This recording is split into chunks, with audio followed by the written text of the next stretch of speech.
తిరుమలలో అన్నదానాన్ని ప్రవేశపెట్టారు. నేను 2003లో ప్రాణదాన కార్యక్రమానికి శ్రీకారం చుట్టాను. మొన్ననే దేవాలయాల నిర్మాణానికి దానం చేయమని పిలుపిచ్చారు. నా ఉద్దేశం ఒకటి, వెంకటేశ్వర స్వామి భక్తుడి నేను. చిన్నప్పటి నుంచి ఆయన తలుచుకుంటూ పెరిగాను. నా సమస్యలన్నీ ఆయనకి చెప్పేసి నేను ముందుకు పోతూ వచ్చా. తిరుగులేని విజయం వచ్చిందంటే దానికి కారణం వెంకటేశ్వర స్వామి ఆశీస్సులే. నాకు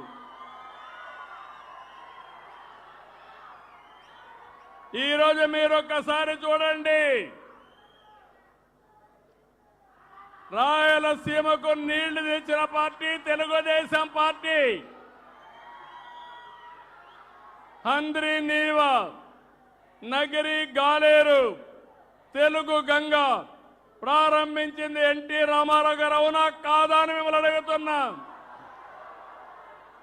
తిరుపతికి తెలుగు నీళ్లు తెచ్చింది ఎవరయ్యా అని అడుగుతున్నా. తెలుగు గంగ ద్వారా నీళ్లు తిరుపతి తీసుకొచ్చిన పార్టీ తెలుగుదేశం పార్టీ. అవునా కాదా అని మిమ్మల్ని అడుగుతున్నాను. ఈ పక్కనే రోడ్డు ఉంది, ఎవరేశారు రోడ్డు అని అడుగుతున్నా. గరుడ వారధి ఎవరు తీసుకొచ్చారని మిమ్మల్ని అడుగుతున్నా. గరుడ వారధి ఇక్కడి నుంచి నేను అలిపిరి దాకా తీసుకపోతే ఈ దుర్మార్గులు అది కూడా ఇష్టం లేకుండా మధ్యలో ఆపేసే పరిస్థితికి వచ్చారు. అవిలాల చెరువుని బ్యూటిఫికేషన్ పెడితే దాన్ని ఆపేసే పరిస్థితికి వచ్చారు.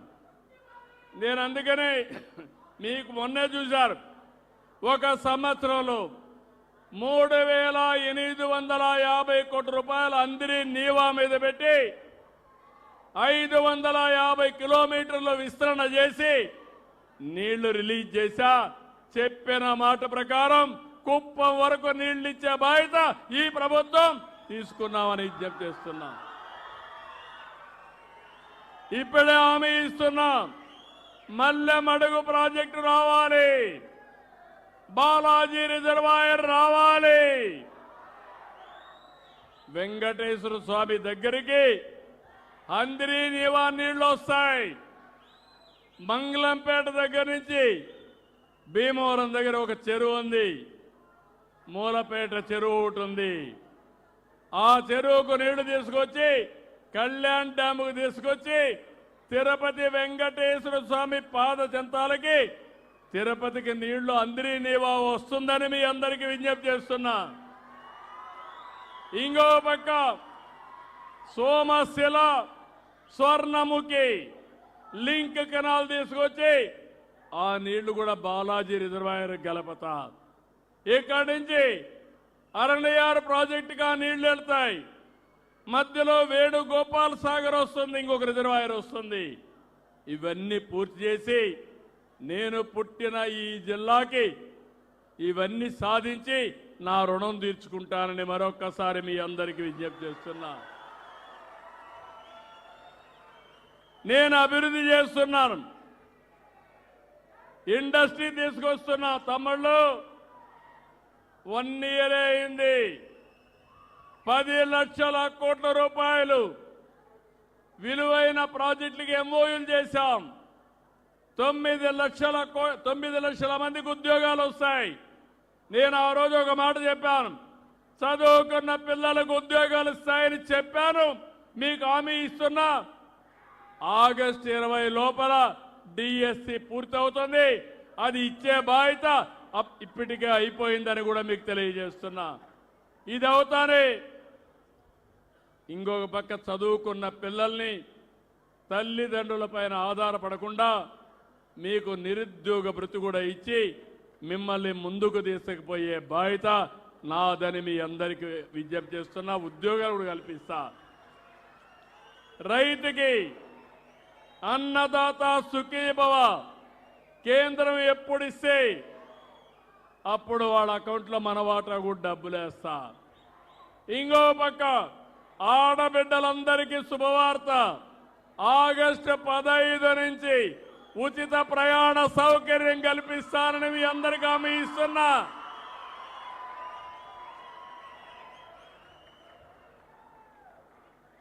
అస్తవ్యస్తమైన ఆర్థిక వ్యవస్థ, దిక్కుదోచని పరిస్థితి, అనుభవం నాలాంటి వాడికి తల తిరిగే పరిస్థితి. కానీ నాలో మాత్రం ఏ మాత్రం కూడా ఎన్నిక్కి పోను. ముందు చూపు తప్ప పక్క చూపు ఎప్పుడూ ఉండదు, దొంగ చూపు ఉండదని మరొకసారి మీ అందరికీ విజ్ఞప్తి చేస్తున్నా. నేను కష్టపడేది మీకోసరం, ఈ రాష్ట్ర ప్రజల కోసరం. నేను ఒక మాట చెప్పాను, సంపద సృష్టిస్తా, ఆదాయాన్ని పెంచుతా, పెంచిన ఆదాయం మా ప్రజలకు పంచుతానని ఆ రోజే చెప్పానని కూడా మీ అందరికీ విజ్ఞప్తి చేస్తున్నా. అందుకని ఇంకొక వినూత్నమైన కార్యక్రమానికి కూడా శ్రీకారం చుట్టాను. 2029కి పేదరికం లేని సమాజం నా ఆశయం. నేను కష్టపడేది డబ్బులుండే వాళ్ళ కోసరం కాదు, సంపద సృష్టించాలి, దానికి కొంతమంది వ్యక్తులు కావాలి. కానీ నా కష్టం ఈ పేదవాళ్ళ కష్టాలు తీరాలి, మీ జీవన ప్రమాణాలు పెరగాలి, దానికోసమే కష్టపడుతున్నా. అందుకే P4 కింద ప్రభుత్వం ప్రైవేట్ ప్రజల భాగస్వామ్యానికి శ్రీకారం చుట్టారు. ఆగస్టు 15 లోపల మార్గదర్శి బంగారు కుటుంబాలు, హై నెట్వర్త్ ఉండే ఇండివిజువల్స్ 10% తీసుకొని కింద నుండే 20%కు మ్యాప్ చేసి మిమ్మల్ని ఎప్పటికప్పుడు అందుబాటులో ఉండి మీకు నూతనమైన ఆలోచనలు ఇచ్చి అవసరమైతే ఖర్చుకు కావాలంటే 10 రూపాయలు ఖర్చు పెట్టి మీ ఆదాయాన్ని పెంచుతూ మీ జీవన ప్రమాణాలు పెరిగేట్టుగా అవసరమైతే ఆ పిల్లల్ని బాగా చదివించేట్టుగా ముందుకు పోతామని చెప్పి కూడా నేను మీకు తెలియజేస్తున్నా. ఇలాంటి అనేక కార్యక్రమాలతో నేను ఒక వినూత్నమైన కార్యక్రమాలతో మీ దగ్గరికి వస్తున్నా. నేను ఒకటే మిమ్మల్ని కోరుతున్నాను, నేను ఏ పని చేసినా సమాజ హితం కోసం తప్ప దీంట్లో నాకంటూ ఏమీ లేదని మరొకసారి మీ అందరికీ విజ్ఞప్తి చేస్తున్నా. అయితే నేను చేసే పనులకు మీ దగ్గర నుంచి నాకు సహకారం కావాలి. నేను ఒక యజ్ఞం చేస్తున్నాను. ఆ యజ్ఞం సమిక్షేమం, అభివృద్ధి. ఆ యజ్ఞ ఫలితాలు మీకు అందజేయాలనేది నా ఆలోచన.